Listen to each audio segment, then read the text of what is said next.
Shalom Bapak Ibu Saudara yang berbahagia. Kenapa saya katakan berbahagia? Sebab inilah doa saya bagi setiap kita. Di dalam kehidupan kita ini kita boleh senantiasa berbahagia. Kenapa? Sebab Bapak Ibu Saudara, firman Tuhan katakan apa? Hati yang gembira adalah obat yang manjur. Tetapi semangat yang patah itu pasti akan mengeringkan tulang kita. Itu sebabnya berbahagialah. Dan satu hal yang perlu kita ingat Bapak Ibu Saudara, kita bisa berbahagia bukan karena keadaan. Sebab Bapak Ibu Saudara, keadaan yang ada di sekitar kita cenderung seringkali membuat kita menjadi kecewa, putus asa, dan sebagainya. Jadi apakah kita mau hidup berbahagia ataukah kita mau hidup dalam kekecewaan atau dalam kesedihan? Itu adalah pilihan. Dan hari ini saya mau katakan, pilihlah untuk berbahagia. Dan jangan pernah menjadi kecewa dalam hidup ini. Harus kita akui Bapak Ibu Saudara, ada terlalu banyak alasan dalam hidup ini yang membuat kita bisa kecewa. Tetapi saya katakan Bapak Ibu Saudara, pada waktu kita merasa bahwa kekecewaan itu menjadi sesuatu yang menakutkan bagi kita, maka kita punya kuasa untuk memerintahkan jiwa kita. Sebagaimana yang pemazmur katakan, pujilah Tuhan hai jiwaku. Dia berbicara sama siapa? Sama jiwanya. Jadi jangan mau kalah sama jiwa kita. Ketika jiwa kita sedang merana, ketika jiwa kita sedang susah, ketika jiwa kita sedang sedih, kecewa dan sebagainya, jangan diikuti. Kita punya otoritas terhadap jiwa kita. Pujilah Tuhan hai jiwaku, dan jangan lupakan segala kebaikannya dalam hidupmu. Maka segera Bapak Ibu Saudara, rasa kecewa, rasa sedih, apapun itu akan berubah menjadi syukur dan bahagia. Itu sebabnya tema saya kali ini saya beri judul, jangan pernah menjadi kecewa. Kenapa? Kekecewaan ini berbahaya Bapak Ibu Saudara. Ketika kita kecewa sama seseorang, setelah itu kita akan menjadi benci dengan orang itu. Dan ketika sudah benci sama orang itu akan berubah menjadi kepahitan terhadap orang itu. Ketika kita kecewa sama Tuhan, maka kita tidak akan pernah bisa lagi dekat dengan Tuhan. Sebab orang yang kecewa sama Tuhan, dia pasti akan meninggalkan Tuhan. Dan Bapak Ibu sudah tahu sendiri akibat dari hidup jauh dari Tuhan. Itu sebabnya jangan pernah menjadi kecewa. Nah, sebelum saya berbicara lebih lanjut mengenai hal ini, mari kita satukan hati, kita berdoa terlebih dahulu ya Bapak Ibu Saudara. Bapa yang selalu amat sangat bahkan terlalu baik bagi kami. Atas dasar apa kami kecewa kepada keadaan yang ada di sekitar kami? Sebab tidak akan pernah boleh terjadi sesuatu dalam hidup kami tanpa seizin daripadamu. Itu sebabnya kami percaya apapun yang sedang kau izinkan terjadi hari ini, pasti ada maksud dan tujuanmu di balik semuanya itu. Atas dasar apa kami kecewa kepadamu Tuhan? Karena Engkau adalah Tuhan yang benar. Kebenaranmu membuat Engkau tidak akan pernah sekalipun melakukan kesalahan. Tidak akan pernah sekalipun Engkau berbuat salah dalam hidup kami, sehingga tidak ada alasan bagi kami untuk kami kecewa kepadamu Tuhan. Dan sebaliknya, di hadapanmu saat ini kami katakan, kami adalah orang-orang yang sangat amat membutuhkanmu. Sebab tanpamu Tuhan kami tidak mampu untuk menjalani kehidupan ini. Jangankan menjalaninya, melangkah setapak pun kami tidak akan pernah mampu. Detik Engkau lepas kami, detik yang sama kami hancur. Itu sebabnya Bapa, sampai kapanpun dan dalam keadaan apapun, kami akan tetap percaya dan setia kepadamu Tuhan. Haleluya. Mari sama-sama kita katakan amin. Oke, Bapak Ibu Saudara, saya mau untuk membaca kitab Ayub. Saya suka sekali kitab Ayub ini.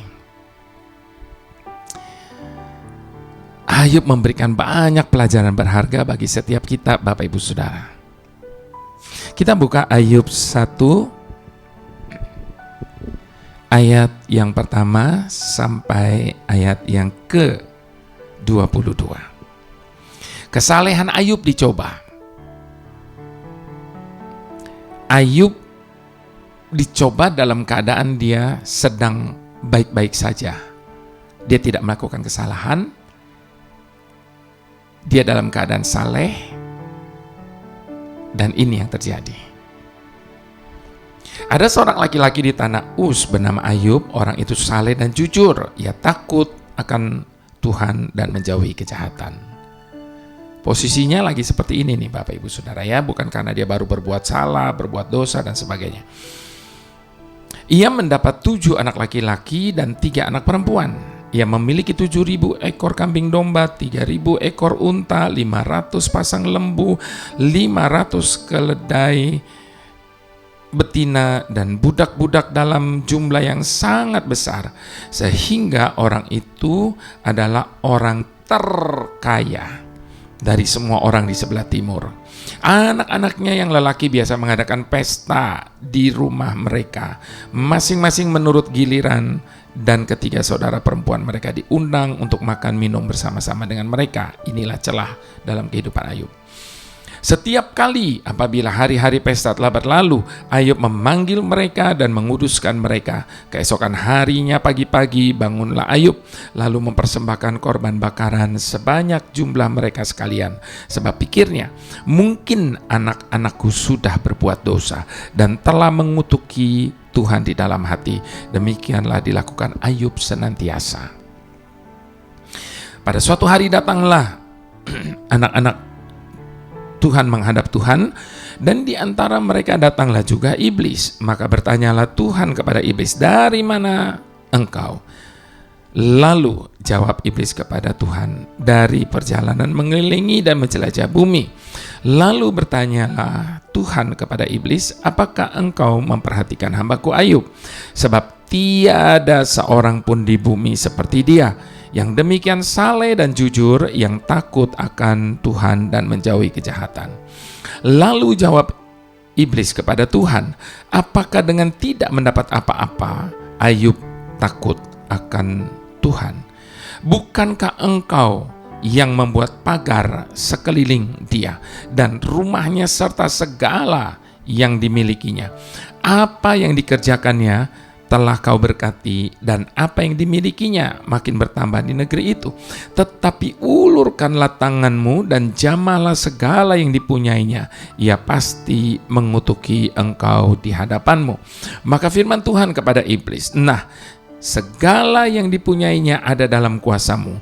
Hanya janganlah engkau mengulurkan tanganmu terhadap dirinya."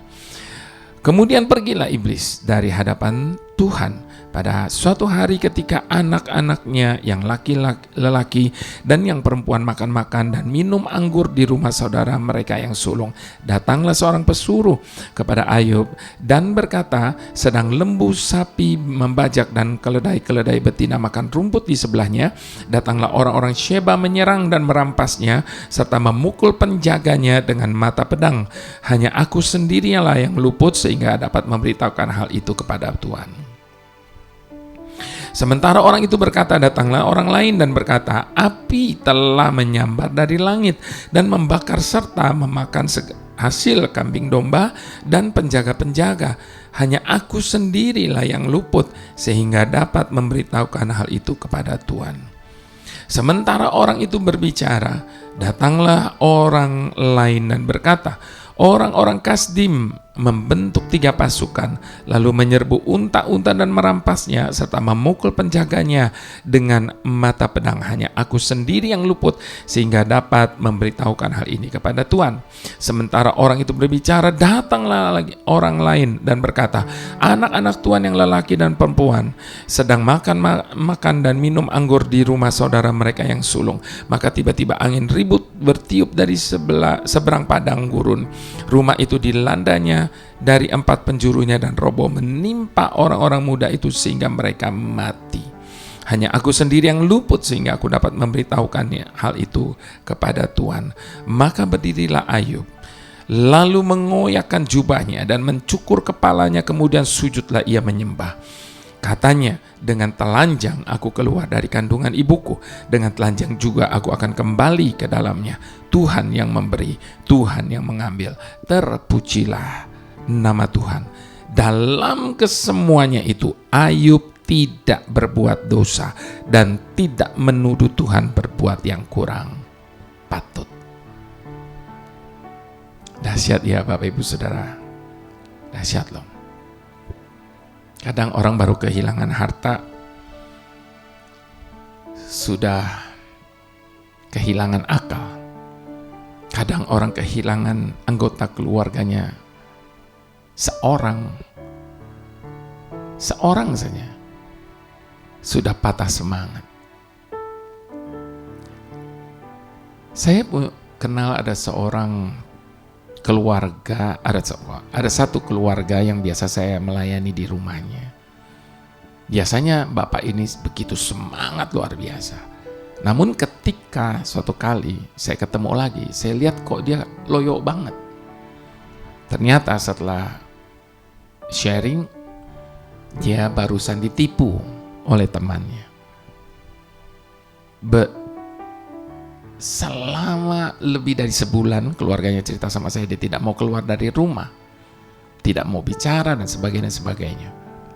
Padahal dia masih punya banyak hal. Dia masih punya keluarga yang luar biasa. Lalu apa yang terjadi dengan Ayub? Dalam semuanya itu dia tidak berbuat dosa dan tidak menyalahkan Tuhan. Amsal 24 ayat 10, Bapak Ibu Saudara, jika engkau tawar hati pada masa kesesakan, kecillah kekuatanmu. Setiap orang pasti mengalami apa yang disebut dengan tawar hati. Setiap orang pasti pernah mengalami kekecewaan, terlebih-lebih ketika mereka sedang diperhadapkan pada pergumulan yang berat. Tawar hati menunjukkan pada suatu kondisi hati yang dilanda kekecewaan yang begitu dalam. Karena beratnya beban yang harus ditanggung oleh seseorang sehingga mengakibatkan seseorang menjadi lemah, kehilangan semangat, dan putus asa. Tuhan mengingatkan Joshua di dalam kitab Joshua 1 ayat ke-9b. Janganlah kecut dan tawar hati, sebab Tuhanmu menyertai engkau kemanapun engkau pergi. Berjalan dengan iman bukanlah suatu tindakan yang nekat. Nekatnya bukan tanpa dasar, tetapi tindakan yang disertai dengan keyakinan akan firman Tuhan, mempercayakan diri dan taat sepenuhnya kepadanya. Bapak Ibu Saudara, kisah kehidupan Yusuf adalah contoh berharga bagi kita. Mengalami hal-hal buruk, dimasukkan ke dalam sumur oleh saudara-saudaranya sendiri, lalu dijual sebagai budak, kemudian difitnah istri Potifar, lalu dimasukkan ke dalam penjara. Bayangkan, Seandainya hal itu terjadi dalam kehidupan kita, bukankah kita segera akan menjadi tawar hati? Aduh, percumalah ikut Tuhan. Mana Tuhan tidak bela saya? Namun semua itu bukanlah akhir dari perjalanan Yusuf. Bahkan semua itu merupakan bagian dari proses yang Tuhan izinkan terjadi dalam menggenapi rencana Tuhan atas hidupnya. Ketika Yusuf tidak menjadi tawar hati dan memilih untuk tetap setia untuk menjalani setiap proses dan tidak memberontak kepada Tuhan,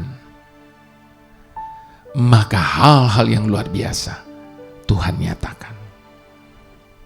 Keadaan Yusuf yang secara manusia sudah hopeless, Tuhan ubah menjadi hopeful. Itu Tuhan kita.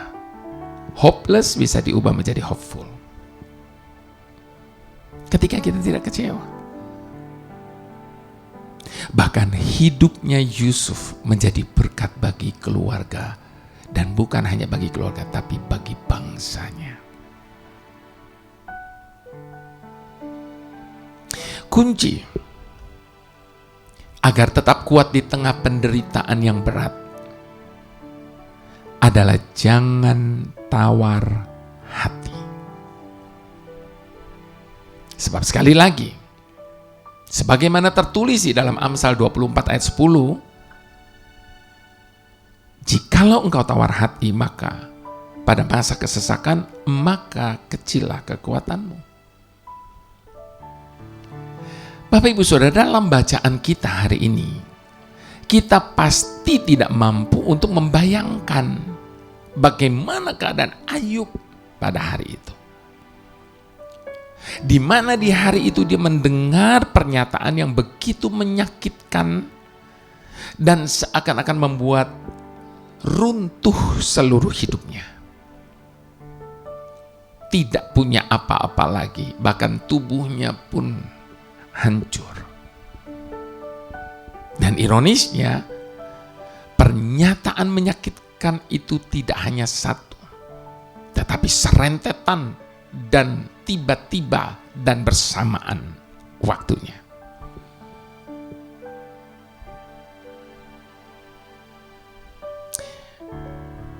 Harta kekayaan Ayub habis lenyap dalam sekejap. Lembu sapi dan keledai-keledai betina dirampas orang-orang Sheba. Kambing domba habis dilalap api dari langit. Unta-unta dibawa lari orang-orang Kasdim. Dan yang paling menyakitkan, 10 anaknya semuanya tewas dalam waktu bersamaan. Itu sebabnya Bapak Ibu Saudara, saya terlalu yakin. Jangan pernah berkata bahwa kita ini punya masalah yang berat. Seberat apapun penderitaan yang sedang kita alami hari ini, tidak akan ada apa-apanya dibandingkan dengan apa yang dialami oleh Ayub. Namun bagaimana respon Ayub? Sungguh menarik. Sebab Ayub tetap teguh dalam imannya, sekalipun ia sedang sangat berduka. Ayub berdiri, dia mengoyakkan jubahnya, mencukur kepalanya, lalu sujud menyembah kepada Tuhan dan berkata, Tuhan yang memberi, Tuhan yang mengambil, terpujilah nama Tuhan. Bayangkan Bapak Ibu Saudara, dalam keadaan seperti itu dia berkata, terpujilah nama Tuhan. Hari buruk mungkin tiba, tetapi jangan pernah kita lepaskan iman kita kepada Tuhan. Seburuk apapun pernyataan yang kita terima, teruslah untuk mempercayainya. Menyandarkan hidup kita kepadanya. Percaya bahwa Tuhan yang memegang kendali atas hidup kita. Dan Dia pasti akan memampukan kita untuk melewatinya. Jangan pernah tawar hati. Sebab kita lihat di akhir ujian hidupnya, keadaan Ayub dipulihkan dan ia mendapat berkat sebanyak 2 kali lipat. Belajar dari kehidupan Ayub, Bapak Ibu Saudara, kita yakin Tuhan mampu mengubah hari kita yang buruk sekalipun menjadi amat sangat baik. Berbekal iman yang teguh, kita dapat sampai pada saat di mana kita melihat Tuhan mengubah hari-hari kita sesuai dengan rencananya yang indah bagi masa depan kita. Dalam keadaan apapun, percayalah, tangan Tuhan selalu terbuka bagi setiap kita. Segala yang telah terjadi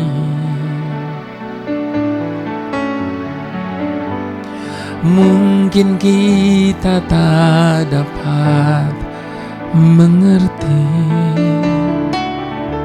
mengapa Tuhan izinkan semua masalah silih berganti. Namun Tuhan tak memberi pencobaan melebihi kekuatan kita. Dekatkan diri kepadanya. Dia Tuhan yang setia. Tangan Tuhan akan selalu terbuka bagi semua orang yang membutuhkan uluran tangannya. Percayalah, Dia tak akan meninggalkan semua orang yang berseru berharap padanya. Tangan Tuhan akan selalu terbuka. Dia mengerti setiap tetesan air mata kita. Kuatkanlah dan teguhkanlah hatimu. Datanglah padanya, sebab tangan Tuhan selalu terbuka. Jadi Bapak Ibu Saudara, ketika kekecewaan, ketika keputusasaan datang dalam hidup kita dan menjadikan kita tawar hati, datanglah kepada Tuhan, sebab tangannya akan selalu terbuka. Dia mengerti setiap tetesan air mata kita. Itu sebabnya kuatkan dan teguhkanlah hatimu. Dia tidak akan pernah meninggalkan semua orang yang berseru, semua orang yang berharap kepadanya. Mari sekali lagi sama-sama kita mau katakan, segala yang telah terjadi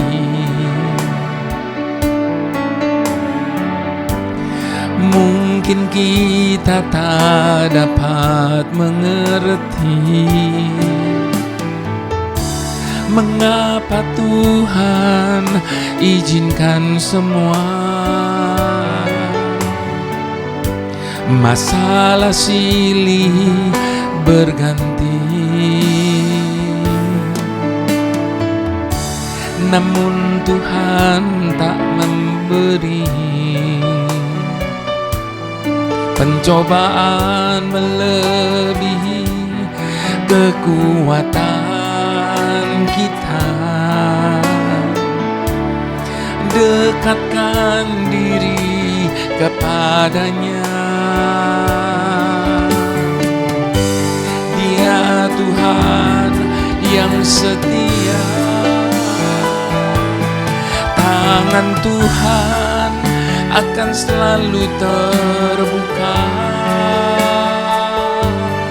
bagi semua orang yang membutuhkan uluran tangannya.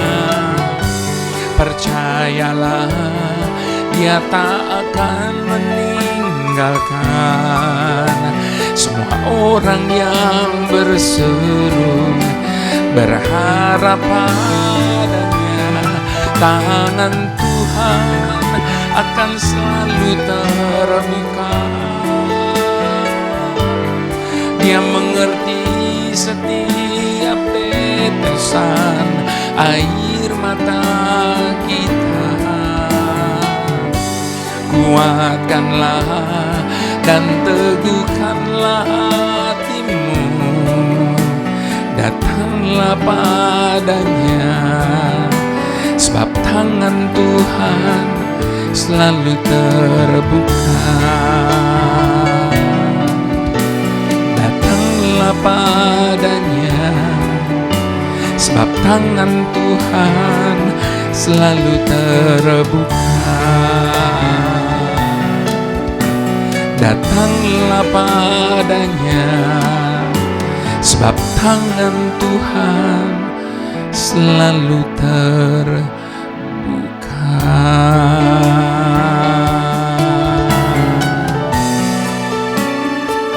Masih ada Tuhan, masih ada jalan, masih ada harapan.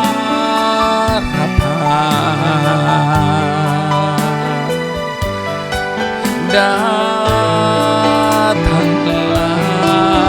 kepadanya. Selama masih ada Tuhan, selalu ada jalan, selalu ada jawaban, selalu ada harapan. Itu sebabnya jangan pernah menjadi tawar hati, jangan pernah kecewa. Sebaliknya percaya bahwa Dia berjanji, Dia menjadikan segala sesuatu indah pada waktunya. Tunggu waktu Tuhan, karena pada waktu yang tepat Dia akan menyelesaikan semuanya bagi setiap kita yang percaya dan berharap kepadanya. Itu sebabnya apapun yang sedang kita alami hari ini, bagaimanapun situasi hidup kita hari ini, jangan pernah tawar hati, jangan pernah kecewa. Sebab tidak pernah Tuhan merancangkan yang buruk atas hidup kita. Selama-lamanya Dia hanya merancangkan yang terbaik dan masa depan yang penuh dengan pengharapan bagi setiap kita. Haleluya. Tuhan, dari jurang yang dalam aku berseru kepadamu ya Tuhan. Tuhan, dengarkanlah suaraku. Biarlah telingamu menaruh perhatian kepada suara permohonanku. Jika Engkau ya Tuhan mengingat-ingat kesalahan, Tuhan, siapakah yang dapat tahan? Sebab seringkali kami melakukan kesalahan yang sama. Di saat beban masalah menghimpit hidup kami, kami berkeluh kesah. Dengan menggerutu kami datang kepadamu. Dengan kekecewaan kami berseru kepadamu. Dengan segala protes kami marah kepadamu. Kemudian kami menjadi patah hati dan tawar hati. Tetapi padamu ada pengampunan, supaya Engkau ditakuti orang. Kami menanti-nantikan-Mu Tuhan. Jiwa kami menanti-nanti dan kami mengharapkan firman-Mu yang memberi kekuatan baru bagi kami. Sehingga semangat kami menjadi seperti burung Raja Wali yang memberikan kelegaan kepada kami yang letih. Sehingga sukacita dan damai sejahtera-Mu memenuhi hari-hari kami. Terima kasih ya Tuhan, karena Engkau tidak pernah menolak orang yang mencari Engkau. Tangan-Mu selalu terbuka bagi kami yang memerlukan Engkau. Terima kasih untuk tidak pernah meninggalkan kami di masa-masa sulit yang ada dalam hidup kami. Terima kasih untuk selalu bersama kami, melewati segala tantangan yang ada di hadapan kami. Karena hanya bersama-Mu Tuhan, kami cakap menanggung segala perkara. Mari Bapak Ibu Saudara yang sangat dicintai Tuhan, kita angkat kedua tangan kita dan terimalah berkat daripada Tuhan. Sebab berkat itu datangnya hanya pada Bapa Surgawi, di dalam Putra Tunggalnya Tuhan Yesus Kristus, dan di dalam persekutuan dengan Roh Kudus, yang selalu akan menjadi penghibur bagi setiap kita. Terima kasih Tuhan untuk berkat-Mu. Mari semua kita yang diberkati sama-sama kita katakan amin.